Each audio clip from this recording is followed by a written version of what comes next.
Hi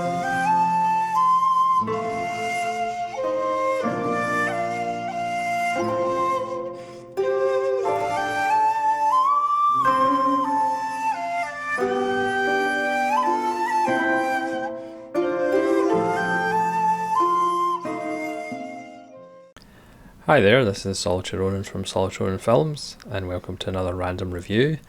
Today's random review is from 1933, and it's Supernatural with Carole Lombard and Randolph Scott, directed by Victor Halperin. Victor and Edward Halperin produced the independent White Zombie, which was with Bela Lugosi and was a bit of a hit, so they got to make Supernatural for Paramount. This is a film that is packed full of stuff and ideas that would be used time and time again in the future. It's only 64 minutes, but it rattles along. There's not really a wasted second, and it's a hoot. And this is a Kino Lorber Blu-ray, as I do tend to have quite a lot of Carole Lombard now on Kino Lorber. This one has an audio commentary by Tim Lucas. So it kind of starts with quotes from Confucius, Muhammad, and the Book of Matthew from the Bible, about ghosts and ghoulies and such things. And it starts with the execution of, or leading up to the execution of, a woman, Ruth Rogan, who killed 3 men in an orgy, or after an orgy. This is a pre-code film, as you can probably tell. And there's a nice montage of newspaper cuttings and kind of what actually happened to her. Again, it's only 64 minutes, so it gets through it very quickly. So she's going to get the electric chair, and a nice kind of tie-in. The opening titles are kind of done almost like a font that looks like electricity. It looks jagged, like lightning, more than electricity, because I don't really know what electricity looks like, but never mind. And there's a psychologist there who wants to get her body after she's dead, because he believes that when we die we give off UV rays, and he's studying UV, and he believes, as he explains to the warden in the prison, that the reason you get copycat killings after a famous murderer is executed is because they perhaps have passed their will on to other people, that force other people to do killings. So again, the idea of evil passing out when somebody's executed and possessing somebody else's body is obviously a theme in many films. There's obviously the slight Frankenstein overtones with the doctor taking the body away to try and study it and put electricity through it. And then we cut to the Carole Lombard character. She plays a woman called Roma, whose brother John has been recently murdered. So we pick it up after the funeral, and they come back to the house, and the doctor, psychologist, is the same kind of family doctor.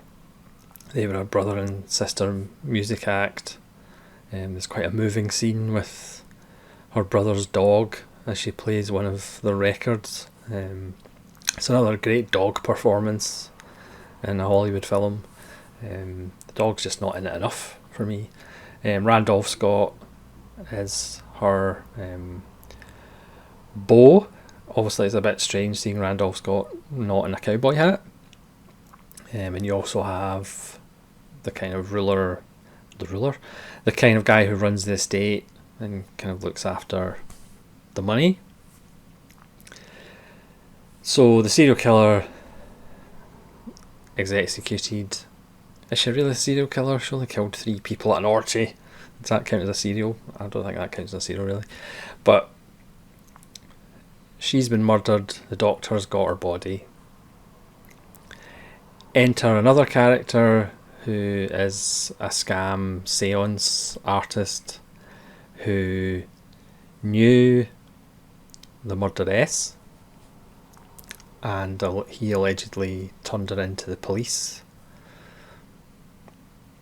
And she, pretty much sworn revenge on him. But he sees that Carole Lombard's brother has been killed, so he breaks into the mortuary or the funeral parlour for nefarious purposes. He sends Carole Lombard a letter saying her brother has been contacting him. You need to come over for a seance.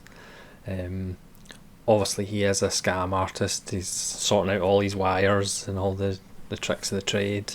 He's got a nosy landlady. This business with a poison ring.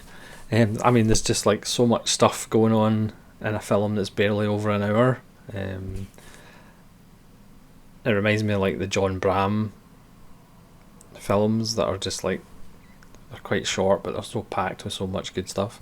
Anyway, they come over for the seance, Carole Lombard and Randolph Scott, and Lombard is convinced by his histrionics. So they rush over to the doctor's apartment, which also has his lab in the same place, and he's in the middle of firing electricity into the corpse of the woman who was executed.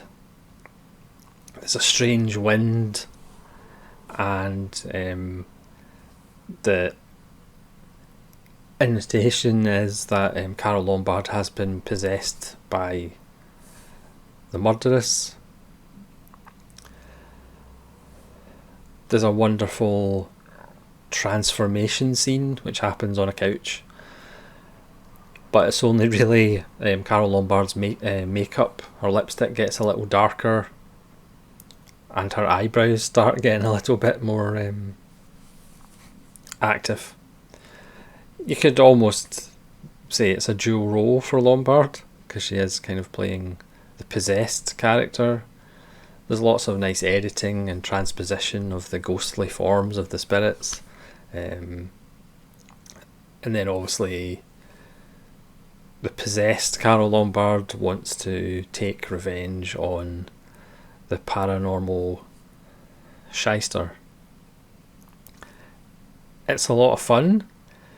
It's actually played straight, even though you could actually see it also as a screwball comedy, which Carole Lombard's probably more famous for, but they're actually playing it straight in this one. And it is kind of effective, even though at times it is a little bit silly. Carole Lombard's really good.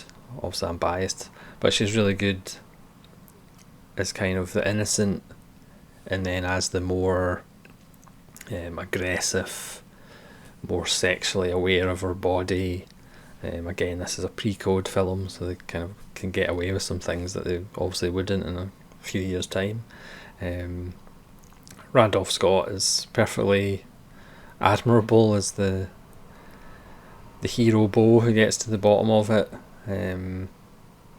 It's a nice performance by the doctor, and nobody seems to bat an eyelid that he has a laboratory pretty much in his apartment, and he's just like putting electricity through the corpse of a serial killer. Nobody is really bothered by this. There's some nice effects in the film.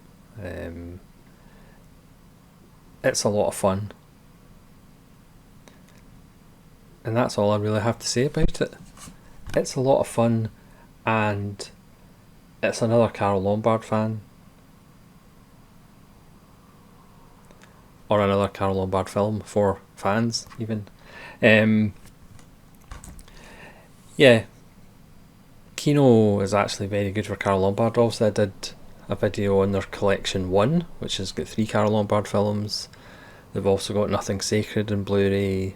They've got Made for Each Other on Blu-ray as well.